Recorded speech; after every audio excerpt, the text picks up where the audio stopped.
Hi everyone, welcome back to the channel. If this is your second time here, thanks. Really appreciate it. Thank you for coming back. We are officially naming it Wool and Fabric Making. That's already the handle we use on Instagram. Felt appropriate to just keep it consistent across the board. So welcome to Wool and Fabric Making.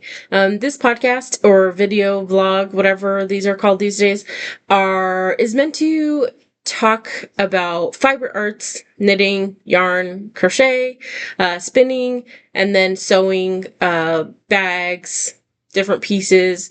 I do a lot of sewing as well, so we'll see some of that down the line. If you were here last time, you heard a little bit about the swatches. So we are heavy on the swatches. I'll give you all a sneak peek of how many we've done so far. There's quite a few. There's a very big stack of swatches here.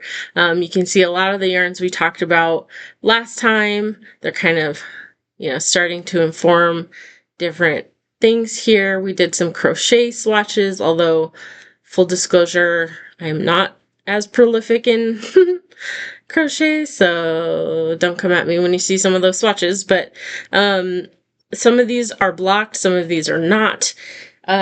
This is definitely a bigger endeavor, which I knew it would be, and I wanted to make sure to really be thorough on the different swatches. So what I've been doing is I will do a swatch of some of these yarns just by themselves, right? So this has not been blocked, but this is a yarn with one piece of yarn or one strand of yarn just held by itself. And then here's the same yarn, but held double. So I mentioned in the last video that I would want to do a couple of these types of things to see how different gauges knit up. So we are about halfway through the swatches. We've got a lot done. There's still some that need to be blocked and photographed. And then obviously some that just still need to be knit or crocheted. So I will likely put out the first part of the swatches video in two weeks from this one. So I will not be filming the first weekend of June. I'll be busy. We have some family events, so I get to go spend some time with family, which is super exciting, but we won't be filming that weekend. So these swatches will come out the weekend after.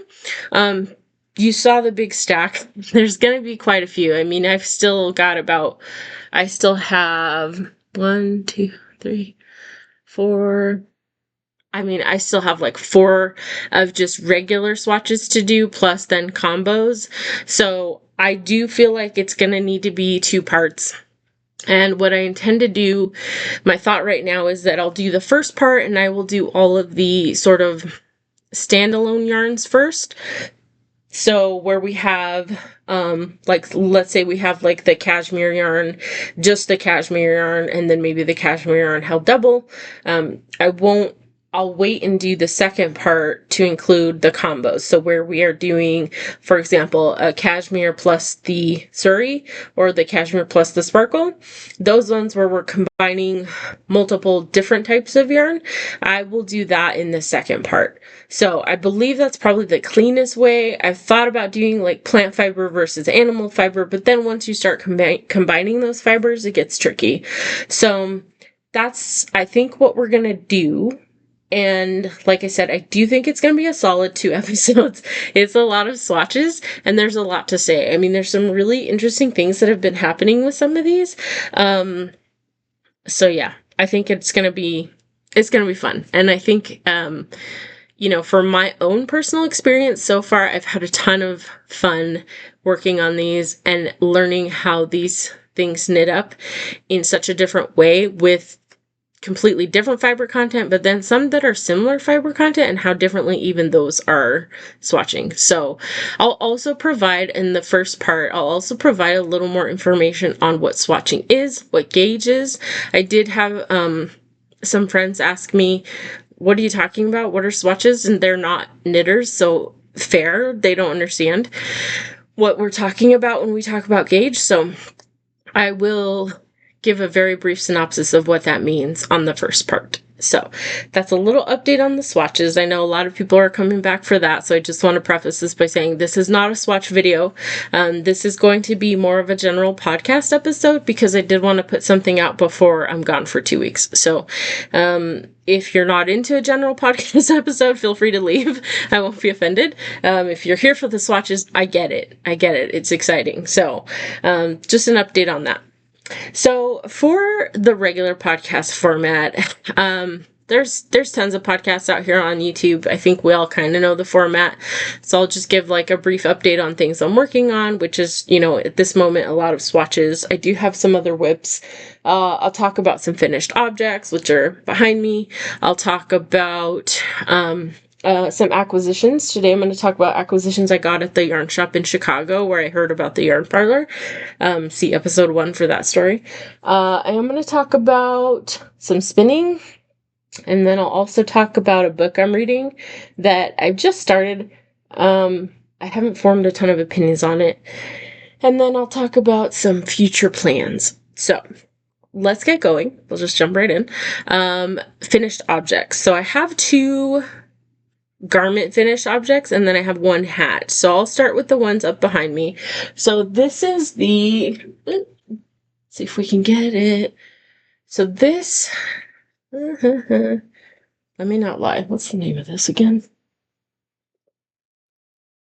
This is the Campus Cardi by Aimee Sher Makes. She is, Aimee Sher is the face behind Aimee Sher Makes. She's a pattern designer, but she also has her own like online yarn shop. So this is a cardigan. This one is between like a worsted and DK. I fudged the gauge a little bit on this because of the yarn I wanted to use.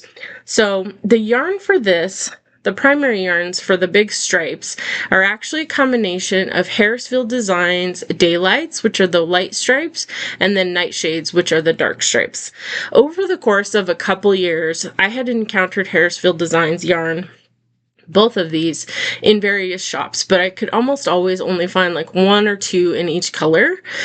So I started collecting them a little bit in different colors because I just really liked the yarn. It's a very toothy wool. I believe it's a a woolen spun yarn, which means it's very open and airy. Like this cardigan, while it's a bigger cardigan, is not super heavy. It's not like, it doesn't weigh a lot. So what I did is I kind of started collecting skeins of this. I had bought like a dark one and a white one at one point, thinking maybe I would do like a cowl or a hat. And then several months later, like maybe even a year later, I saw this on sale at another place. And then I was like, what if I bought like a bunch of different colors and did a striped cardigan with it? So I can take this off the hanger. Maybe that's easier. It's kind of hard to tell, but each of these stripes, like there's 5 different colors in here. So you have a black that's got a hint of blue in it, and that's what Nightshades is. It's these colors that are spun in a very dark base, and then they have a hint of color in them. So this is the blue. And then the next stripe is white with a hint of blue. So I don't know if you can see that. A little hint of blue on here. Yep. And then the next one is let me not lie. This is the black with a hint of purple. I don't know if you can see that. This one is the white with a hint of green. And then this is the black with a hint of pink. So all of the stripes, like there's 5 different colors that sort of sequence throughout. And you can see like the tone a little bit in it, I think, if you like right there, you can kind of see it. So when you're far away, you can't tell. It just looks like black and white strips. But when you get up close and you start like really looking into the color, you're like, wow, this looks like a hint of blue and this looks more pink, and it's really fun. It creates a really fun effect on this. And now that it's been blocked and washed, it's very, like, it's so nice and cozy. The contrast yarn, I'll have to put the color name up, but this is a super glow fiber yarn. Jumping into edit real quick, I put the wrong name. I talked about this green yarn for a bit and was definitely talking about the wrong dyer. So then I went back and looked at my own Ravelry notes that I have and was clearly like, nope, put the wrong person. So just a quick update. The green yarn on here is actually a Lola bean yarn, Pinto bean base. It's I believe 100% merino wool, and it is in the color goo. I bought it, I want to say sometime in 2025, she had like a really great sale, and I got several skeins of a bunch of bases, a bunch of colors. I only had one of this green color, so I thought it'd be a great accent, and I'll talk a little more about that in the rest of the clip, but I did want to come in and give you that blurb on the correct yarn dyer and brand. Thanks, bye. Bright, beautiful colors. So this is a super bright green color that I had one skein of, and I thought it would be fun to do the accents in this color. It's giving a very Beetlejuice vibe, which, you know, I guess wasn't really like my intention when I started it, but that's where it went, and I just embraced it. I embraced the weird, so whatever. It's cool. The only thing I need to fix is this cuff is like very, very tight. And I do actually think I want the cuffs to be a bit longer. I still have a fair amount of this DK left, so I am going to pick this, undo it, and lengthen the cuffs, and then also do a looser bind off on the cuff. So that's like one of the only things that keeps me from wearing it more often. It does have buttons that I will be applying, and these buttons I got at another local yarn shop out here called Tempe Yarn and Fiber. So these are the buttons. They're sort of like a white pearl-less color in the middle with a black like a black ring around them. So they're really pretty, and then of course with the black and white motif kind of carrying it onto the button band, I thought that would be really fun. So yeah, kind of went with the whole black and white vibe. So this is listed on my projects on Ravelry if you want to see the specific colors I got and the different yarns. Close. So that is finished object number 1. Like I said, I need to fix the cuffs, and then I need to put the buttons on. Other than that, it's ready. I have worn it without the buttons and with the cuff being too tight because I was just like dying to wear it. So yeah. It's fun though. It's a cool knit. And Aimee Sher is really good at her designs are great. She includes bust darts in a lot of her work as well, which I really enjoy. I actually did a test knit for her on the reading room slipover, I believe, which is a textured like vest, and it's really fun. It's really, really pretty, and it had bust darts, which I did include on my sample, and I saw a significant difference in how it fit, and I really enjoy her process. She does a great job. So the second finished object yeah. So the second garment is a vest. This is the, and forgive me if I'm not pronouncing it right, but I believe it's Ebba vest. I'll put the text on the screen as well. So this is the Ebba vest by, Nordlund. So this is, I kind of cast this on. This was a super fast knit. I did this in about 2.5 weeks. I was so into it. The lace repeat pattern is so easy to memorize. It looks complicated. It's not. It's lace. It's not cables. It's very fast. This is knit up in a worsted weight yarn. I used the recommended yarn from the pattern. I actually had it in stash. Big surprise, I mean, right? But I had it in stash, and this is the Hobbii yarn that they collaborated with PomPom. The yarn itself is called Garland. So this is the yarn ball. And this color is 32. It is a worsted weight yarn with 70% cotton and 30% alpaca. So this is like a cotton core. And then it's got like spun alpaca fiber into it. So it's definitely warm. This is warm. I had 10 balls of this. I used like 7.5, almost 8 for the vest. So I definitely don't think I would have had enough to make a full sweater with sleeves, which is great because I ended up making the vest and it worked out. But this is really soft. It's very nice turn. You do feel a little bit of the coarseness underneath the alpaca of the cotton fiber. Like the cotton itself, I would say, is probably a bit coarse underneath the soft alpaca that's brushed into it. It's a matte cotton. It's not shiny. So I think that it gives, you know, it gives like a really cool finish because it's not super shiny. The fiber really helps blend it in. I do think that some of the lacework got a little bit lost with some of the fluff, right? You don't necessarily see it as much. Her sample was like in an all over white cream color. So maybe if I had gotten one that wasn't as marled or was like more of a light fluff, a light alpaca color, the lace might have stood out a little more. I do think it gets a little bit lost. But overall, I love this. Like I said, I knit this in like 2.5 weeks. It's beautiful. It is very soft knit up. It's this lace vest, and then it's got these reverse stockinette stitch panels on the side. Which is like a nice little break from the lace.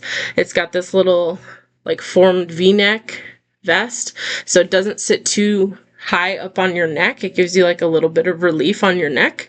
Like I said, though, the alpaca on this is warm. I think I will use this more in fall, which is like winter for us, and I think I will actually use it quite a bit more then. Because of the cotton, this does have a little bit of weight to it. I would actually say this is heavier than that whole sweater. So the cotton does add some weight to it, so that's a factor too. I did wear it after I made it. I did wear it to work because usually our office is like freezing cold. And I was like, I'll be great. It's going to be so cold and I'm going to have my alpaca vest on. It'll be great.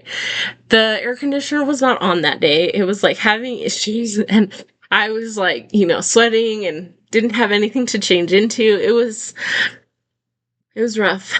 It was rough. So I think I will wait for the colder months to put that back on. So yeah. Okay. Moving right along. The third whip I have is it was a very quick one. For local yarn shop day, I went to a local yarn shop here in Phoenix, another one called The Yarnmonger. It's located in downtown Phoenix. It's a much smaller shop, but really cute, and they have a lot of like independent indie dyed yarns there. So for local yarn shop weekend, she was having a trunk show for a brand called the Purling Squirrel.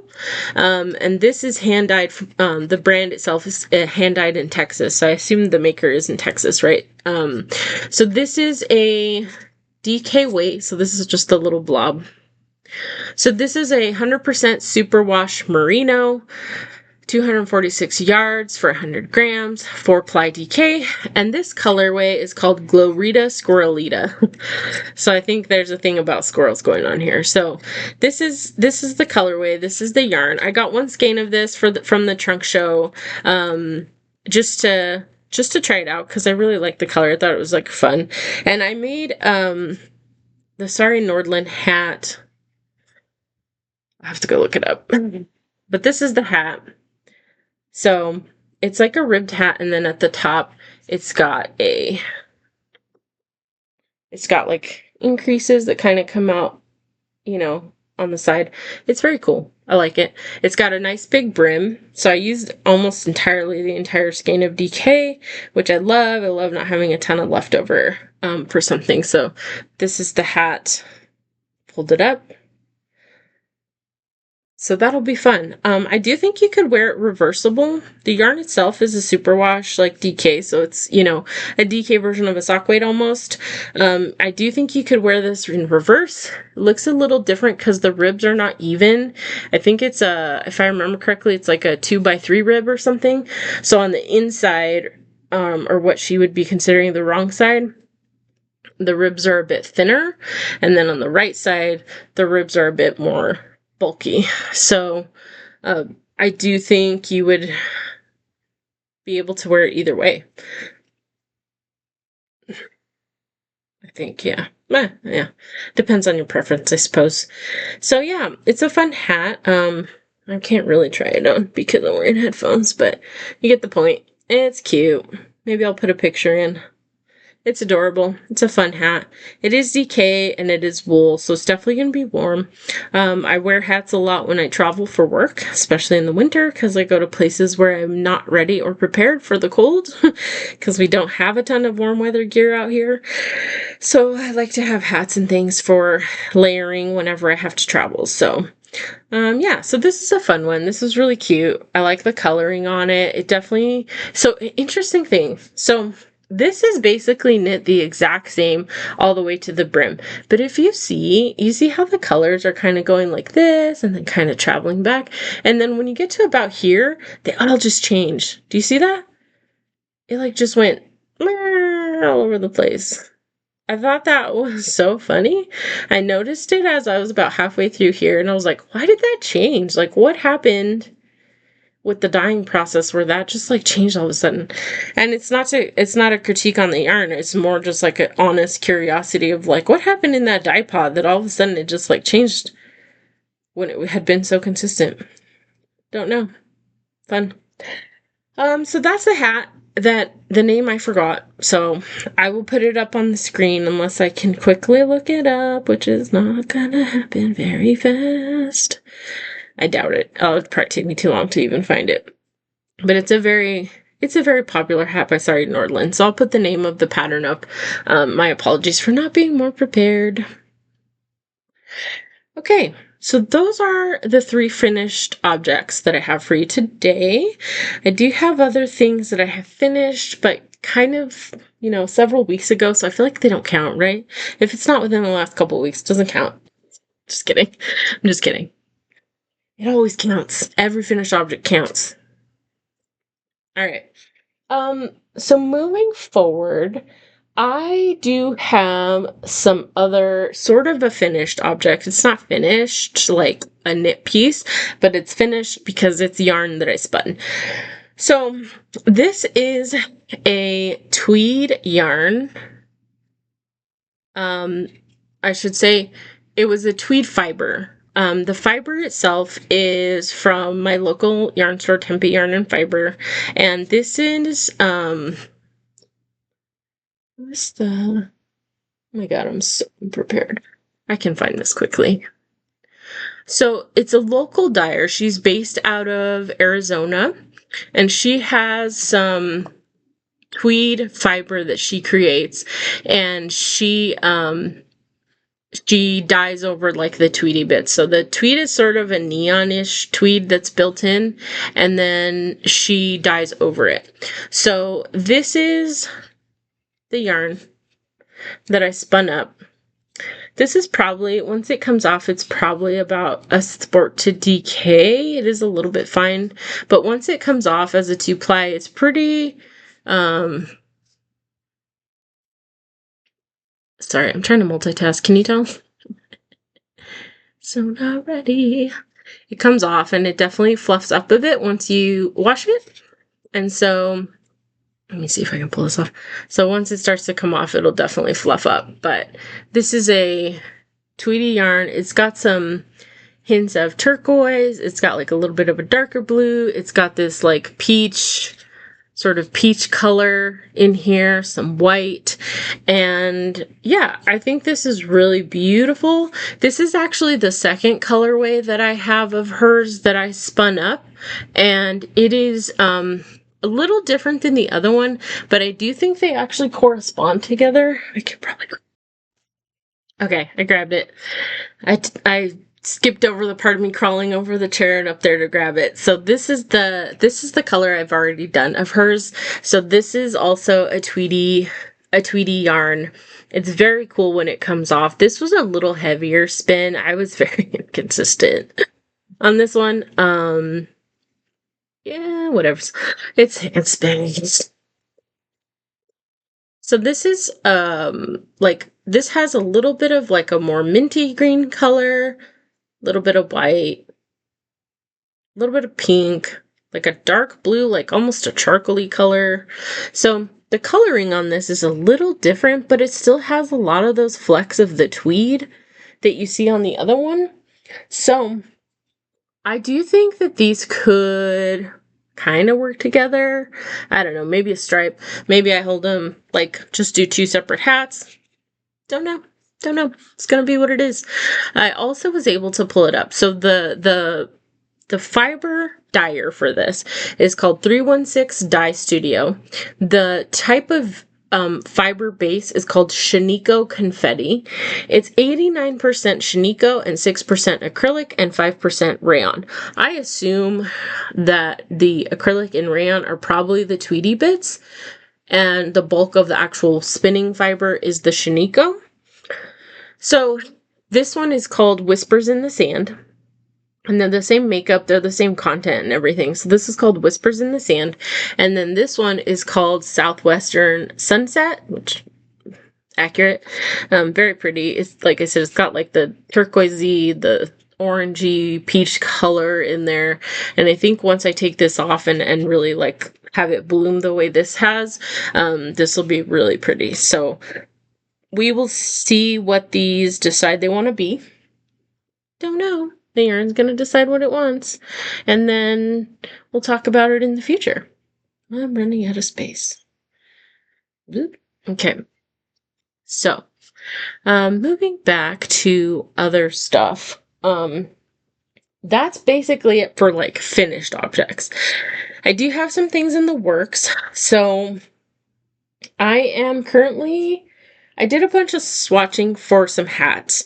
So, the Maxim Sear skater hat came out. So Max the knitter, he came out with a thing called the skater hat, which is like for all us elder millennials who used to wear checkerboard anything, this is like harkens to our soul, I think. So these are the swatches that I've done so far. I'm making one hat for my husband who has a sort of lilac colored bike, his mountain bike that we alluded to last time. His bike is this like purplish color. It's actually very close to this purple color. And so he had requested one of these in like a black and that purple color to match his bike so that he could wear it, you know, in the dead of winter when it's cold enough to need a hat like at 4 a.m. when he goes riding. So I made that for him.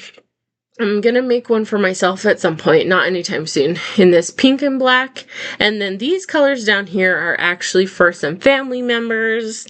Shout out to Artno and Hobbii, who I will be making hats for. The only difference is this one will be a little more gray. It's actually going to be this gray. So this is Dylicious Yarns Desert Shades in the color Ship's Gray. And this is a superwash merino, whatever. I'm not going to get into the yarn specifics on these because each hat that I do, I will bring onto the channel and I will give you specifics on each hat. And plus which yarn I'm using and, you know, swatching and all that stuff. But this was just a swatch to get started. There's a bunch of stash yarn in here, which I'm excited about. I'm excited to be able to be using up stash. Obviously, I have a huge stash, and you know, no stash shaming, but I am trying to get it used up. So yeah, so this is really pretty. I think that the hat itself is going to be super cool for each one of these. I like them a lot. I'm excited to make them. So all I've done so far on that is swatching and starting one hat, which is my husband's. So I'll probably talk about that one next time. Also talking about my husband, we were talking about what kind of socks to make him with the job wool that I bought at the yarn parlor. So reminder, this is the yarn. So we actually were looking at the Cider House socks. I think Cider House by Summer Lee. The pattern itself has a cabled effect to it, and he doesn't want the cables, but I am going to use it as the base for a Cider House socks by Summer Lee. I am going to use it as the base for the pattern. So what I'm going to do, this is sort of by his request as well. I'll put a picture of the socks, but the socks themselves are a ribbed sock, and then they have cables. So what I will actually do is do the ribbed sock without the cables. And then what he wants is he wants the chartreuse color, this very bright, you know, yellow. He wants like the cuff, a really long cuff in this color. And then we'll do the rest in the ribbing in the black. And then the black will continue through the foot, and then I think I'll do the toes with the reinforcing thread back in this yellow. So you'll basically be capped with the yellow on the socks, on the top, and then the toe, and then the majority of the rest of the sock will be just a ribbed black sock. I will reinforce the heels on both of them, the toes on both of them, and I think it'll be a good way to use just one ball of this, but two balls of the black. So that's the plan. I've already set up a couple of these in my queue on Ravelry. So I do think that once I like swatch and get them started, they'll go really fast. Socks tend to go pretty quick. So that's the plan for these.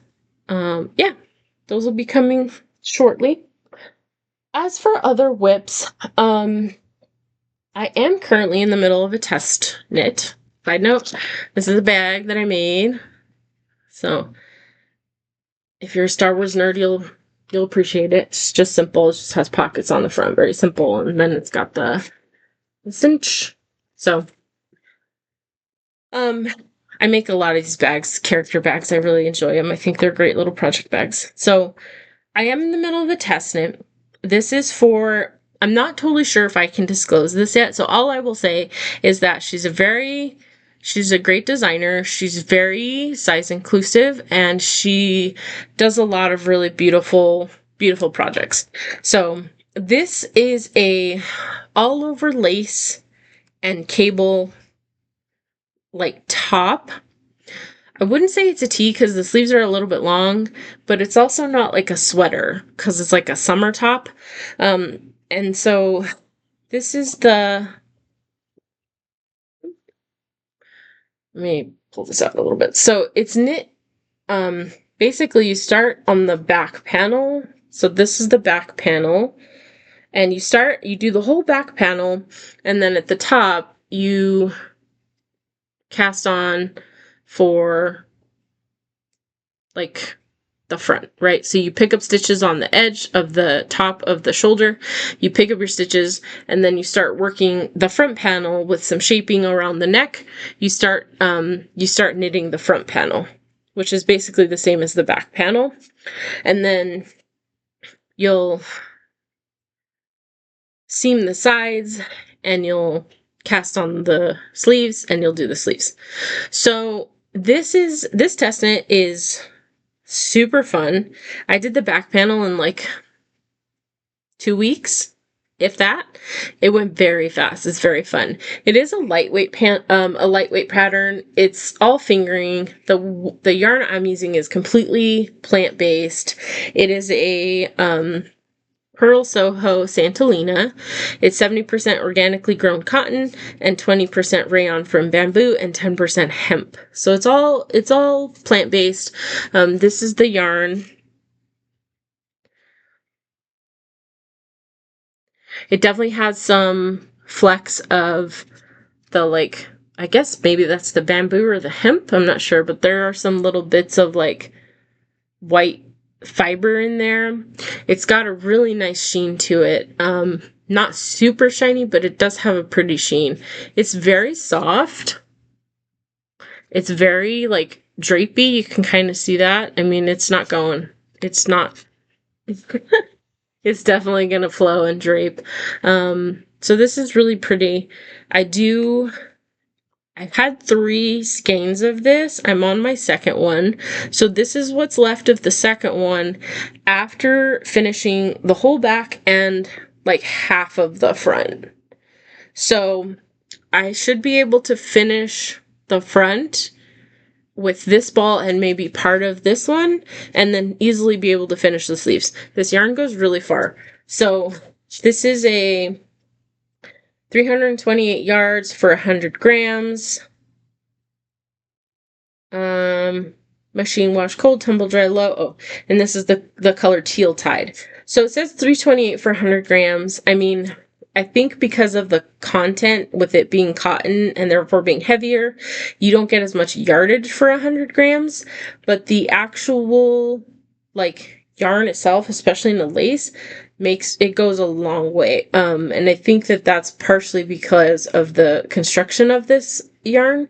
It's a 2-ply. Let me not lie. Yeah, it's a 2-ply yarn, so it is beautiful for lace because it's gonna bloom. It's gonna bloom, and it's just gonna pick up that lace and just be stunning. So I need a swatch. Let me see if it's in here. That would be super. Am I that prepared? Sure am not. Well, if you're bored and you want to go to my Ravelry, there is a photo of my swatch on Ravelry, so you can see it after it's been blocked. But it blooms. This yarn blooms beautifully. It's soft. It's not scratchy. It's not super cottony. It has a very nice texture, a very nice sheen. And so I'm very excited about this one. This test knit ends in July. So I do have a little bit still to go. I will say I got a little distracted. I finished the whole back panel and like a good chunk of the front panel. And then I got distracted, obviously, by swatches. So I've kind of set this one down for a little bit, but the pattern itself is actually easy to repeat. I know all the lacework patterns by heart already. It's really only a repeat of like a few. So like there's this cable, there's this like ladder lace, there's this panel of lace, and then it kind of just repeats from there. So it's really not, once you set up all the rows, it's like just 3 different little repeats that you have to remember, and the different cabling corresponds to certain parts on the lace. It's really easy to keep track of. It seems hard, it seems really complicated, but it's not. So as we get closer to when this releases, I'll bring it back, I'll talk more about it, and also disclose whose pattern it is and what it's called. But for now, this is one of the most active whips I have, because it is a test knit and I want to make sure I finish it.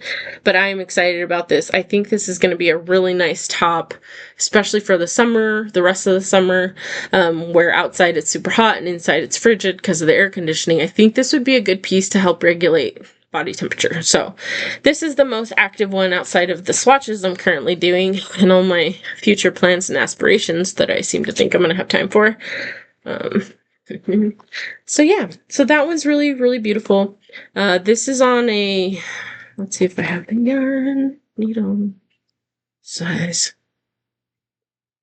It's a US 2. So it's not so big. You know, whatevs. It really does go fast. It sounds intense, but it goes very fast. So I really like that. I'm excited about that. I need to push to get that done. Maybe over the next couple weeks while I'm traveling and out with friends and family. So, okay. Moving into acquisitions. So I don't have any new acquisitions from the yarn I bought at the yarn parlor, but I did want to talk about some yarn I bought while I was at the knit shop in Chicago. So if you go back to episode 1, you'll hear the story about how I heard about the yarn parlor here in Scottsdale from someone in a knit shop in Chicago. So while I was there, the yarn store itself is called Knit One. I could not tell you the address, so I'll post it. I'll put the link in it for everyone. But it's Knit One. This is a tote bag that I bought. It's like one of their custom bags. Super cute. There is actually another motif down here in like a really light color. You can't see it, but it's very cute. So there's like a bunch of little knit graphics, knit stitch graphics.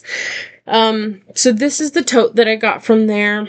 While I was there, I didn't want to like buy a ton of yarn to bring home because I didn't have that much space in our luggage. So what I did is, and this is what I like to do in a lot of local yarn shops, is I like to find a local colorway or a local indie dyer, somebody that I can only get at that yarn shop, to really like have a memory of that experience.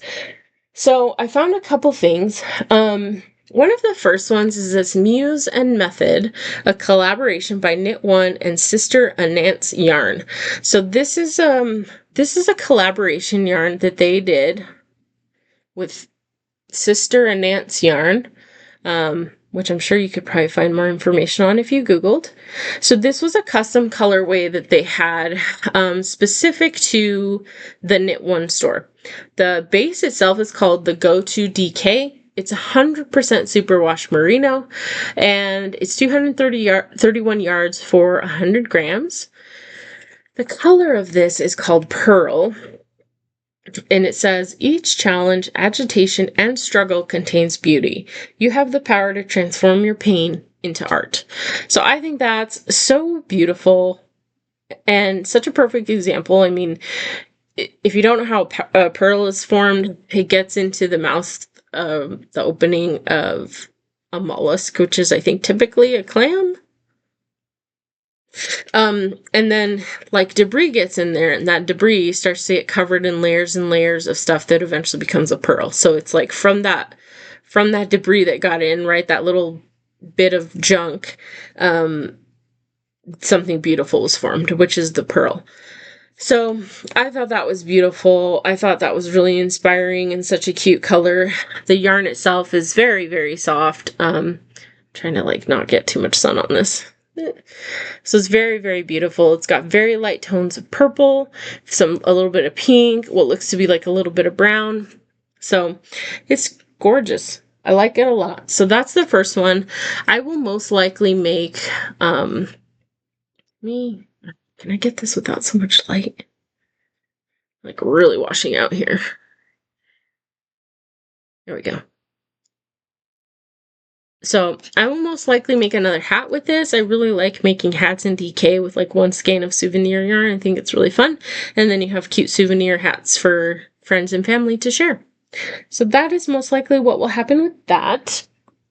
Now, while I was there was also a trunk show for a hand spinner who had several yarns. I mean, there was some really beautiful stuff that they had.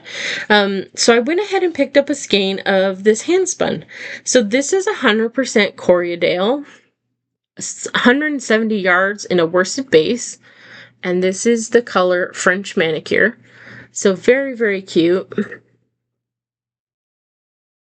I don't know if you can see it. It's got a really nice ply to it. It is a 2-ply, but like the spin on it is beautiful. It's very, very well done. It's nice and tight. It's not, you kind of see that? So it's beautiful. It's soft. It's very squishy and bouncy. And I do think that it's going to be really pretty. So I bought this, and part of the reason I got this one is because another one of the yarns they had that was a custom color was a Spincycle Dreamstate. I think they probably also had it in the dyed in the wool, but I got the Dreamstate because that yarn was also worsted. The handspun was also worsted, and Dreamstate is the worsted base. So this is a Dreamcycle yarn. I'm sorry, this is a Spincycle yarn. It's 100% American wool, super wash, 150 yards for a worsted weight. And this is the color is called Switcheroo, and this is also a Knit One exclusive. So this is the exclusive colorway of the Knit One store. You see that? So this color is beautiful. It's got some tones of like orangey peach, some vibrant blues, some little like turquoisey colors, like a hint of like a yellow ochre-ish, like a light ochre color. So it's got all these really beautiful tones in it. And I do think it will go really well with this one. But I was like, okay, I kind of want a third color to go with this. So I picked up another skein of the Dreamstate, and this is the same makeup as the other one, but this color is called 11th Hour. So this one is a lot moodier. This is turquoise, dark blue, like a hint of pink, a hint of orange, but all of these combined, I think, will be some kind of stunning shawl or maybe a cowl of some sort. I mean, I just think those are going to be beautiful together. I think this French Manicure handspun as like a base color to kind of even out the handspun is going to be gorgeous. So I don't know what this will be. I have no ideas. If you guys have recommendations, please tell me. I just think it's really pretty, these combos all together. So I do think this will be something together, and we'll see what that wants to come out as in the future. So those are my acquisitions for Knit One in Chicago from a few weeks ago now. And I'm excited about those. I think those are beautiful. So let me just check my notes. And just so you know, a lot of the patterns, a lot of the things I finished are on Ravelry if you want to go look at any of those, if that's available to you. Yeah, okay, that's basically everything I had for the knitting portion. If you're interested, I am going to talk just really quickly about a book I'm reading, and then probably be done for the day. This is probably good for just a quick podcast episode. So I am currently reading Yesteryear by Carol Claire. So I do know this was like a Good Morning America book. I've seen a lot of people talk about this book. I've seen a lot of people recommend this book. I've seen some people say like, meh, not for me. The premise of the book is kind of interesting to me. It's about a woman who basically she's on YouTube, funnily enough, and she has tons of followers, and she promotes a sort of like a homesteading life where she and her husband and her family have like animals, they source their own eggs, they kind of do everything from scratch. I don't know. It seems very much like they're trying to sort of be self-sustaining. And then she broadcasts like her whole life and everything she does in that way on YouTube. Now, what eventually happens is I believe she gets transported back in time and then has to actually survive in that same like homesteading without all the technology and stuff like that. So I'm not very far in. I mean, this is about as far as I've gotten. I'm on chapter 2. That's as far as I've gotten. So, I have not gotten super in yet. But I will say even by the end of chapter 1, I was a little surprised at how quickly it escalated. It's like, oh, okay. I will say this is not, there are some trigger warnings in here. If, there's some trigger warnings for how men treated women in the later, or I guess earlier time periods. I mean, not all of that has changed, but I will say that there's some trigger warnings for that. So, abuse, stuff like that. Just be conscious of that if that's something you're not comfortable with. And again, candidly, like I'm only on chapter 2. I don't know what else is in it. So be aware. Do maybe more research if those are things that you're concerned about. I do think it's gonna be, I have laughed quite a bit already reading this. Like there've definitely been some moments where I'm laughing at the dichotomy of her promoting herself as this like traditional wife versus the fact that she's over here with all these YouTube subscribers and she's using the internet to create a name for herself. I mean, those two things are very dichotomous, right? So what I mean by that is like those two things are very different, right? Like if you're I'm not going to get into it. The point is, I have some thoughts. I have some feelings. I do feel like I should read the rest of the book before I really give you a final thought on it. But it's fun. It's a fun book to read. It's very interesting so far. And it has had some funny moments so far. I do think there's probably some underlying currents in here that are a little more mature. Like, the abuse and stuff like that. I do think that that's something to be mindful of for people who that hits a chord. But I don't know. We'll see. We're going to read it. We're going to see. Might love it, might hate it. We'll see how it goes. I've heard speculation that it's going to be made into a show. So I do want to finish the book before that comes out because I do want to see how the book might differ from the show. I do think that, there's always some discrepancy, something that people didn't like about the book that they try to fix it in the show and it changes how it feels. So I will be interested to see how it differentiates. So that is it for today. I think I have a ton of whips and things. I will most likely after the swatches episodes, plural, After those episodes, I do think I will do a frog it or finish it episode because I'm realizing I have probably over a dozen whips. Some are really simple. Some are like just put the frickin' cuffs on the edge of a t-shirt sweater that you have that you just need the cuffs on the sleeves. Like finish it. Let's just finish it. So there's a few of those things. There's actually two of those. I have two of those that I just need sleeves or cuffs on. And it's like, just do it, Nicole. Anyway, so yeah, that's where we're at. Thank you for coming back. Sorry if you were looking forward to the swatches and we didn't have all the swatches today, but those are coming. I think that those are going to be really fun when we get to them. And I appreciate you being here. I appreciate your time. Thank you for checking in again. Yeah, thanks. And we'll see you all in a couple weeks. Bye.